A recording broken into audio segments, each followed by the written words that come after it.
Morning সবাইকে, সবাই কেমন আছেন? তো আজকে হচ্ছে আমাদের এখানে হাট বাজার দিন। তো বাজারে যাচ্ছি বাজার করার জন্য। বোটঘাটে চলে আসছি, সবাই হচ্ছে বাজারের উদ্দেশ্যে রওনা দিয়েছে। এই যে আমি বোটে উঠে পড়লাম। এখানে আসলে আমার অনেক বেশি বোরিং লাগে, কারণ হচ্ছে এখানে অনেকক্ষণ ওয়েট করতে হয়। পুরো বোট ফিল আপ হওয়ার পরে হচ্ছে ছেড়ে দিবে বোটটা। সেদিন ছিল বুধবার, সেজন্য আমাকে বেশিক্ষণ ওয়েট করতে হয়নি, আমি পার হয়ে গেলাম। বুধবার দিন বনেরূপা বাজারে গেলে এত পরিমাণে ভিড় থাকে, সেজন্য আমার একদমই যেতে ইচ্ছে করে না। কিন্তু হচ্ছে বুধবার দিনে খুব সুন্দর সুন্দর ফরমালিন মুক্ত ফলমূল আর হচ্ছে কাঁচা বাজার পাওয়া যায় খুব কম দামে। এই যে এখানে আম বিক্রি করা হচ্ছিল 4 কেজি 100 টাকা করে। যখন হচ্ছে বাজার করা শুরু করি তখন আর ভিডিও করতে পারিনি, কারণ আমার 2 হাতে দুটো বাজারের ব্যাগ ছিল। তো আমি হচ্ছে মাছের বাজার, মাংসের বাজার সবখানে ঘুরেছি। তো এই যে আমার দুটো বাজারের ব্যাগ, আমার বাজার করা শেষ। সমতাঘাটে ঘাট পার হওয়ার পরে আমাদের অনেক দূর রাস্তা হেঁটে যেতে হয়, সেজন্য আমি সমতাঘাট থেকে একটা ট্যুরিস্ট বোট নিলাম।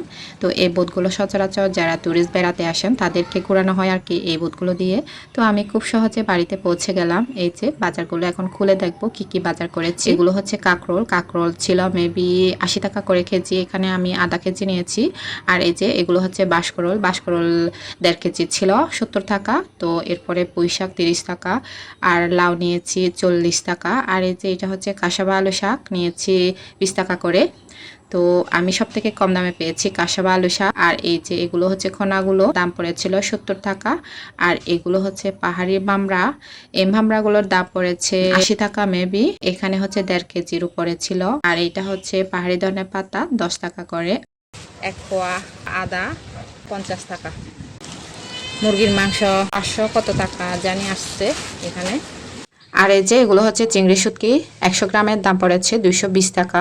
এগুলো হচ্ছে পাহাড়ি তারা, এই তারা বোন্দা, তার দাম পড়েছে 20 টাকা। কোনো কোনো সময় কিন্তু আমাদেরকে একটা তারা 20 টাকা দিয়েও কিনে খেতে হয়েছে। তো এটা হচ্ছে আমি খুবই কম দামে পেয়েছি। আর একটা জিনিস দেখাতে ভুলে গিয়েছি, সেটা হচ্ছে চালতা। 4টা চালতা নিয়েছি 20 টাকা করে। তো এরপরে হচ্ছে আমি বাঁশকরলগুলো কেটে নিই। 1.5 কেজি বাঁশকরল কেটে নেওয়ার পরে এইটুকু হয়েছে। তো এরপরে হচ্ছে আমি বাঁশকরলগুলো সিদ্ধতে বসিয়ে দিই। বাঁশকরল রান্না করার আগে একটু সিদ্ধ করে নিতে হয়, তো আমি হচ্ছে সিদ্ধ করে নেওয়ার পরে ধুয়ে নিয়েছি। এরপরে শীতলের তাওয়া দিলাম, এর মধ্যে লবণ হলুদ দিয়ে বলক চলে আসলে দিয়ে দিব সিদ্ধ করে রাখা বাঁশকরলটাকে।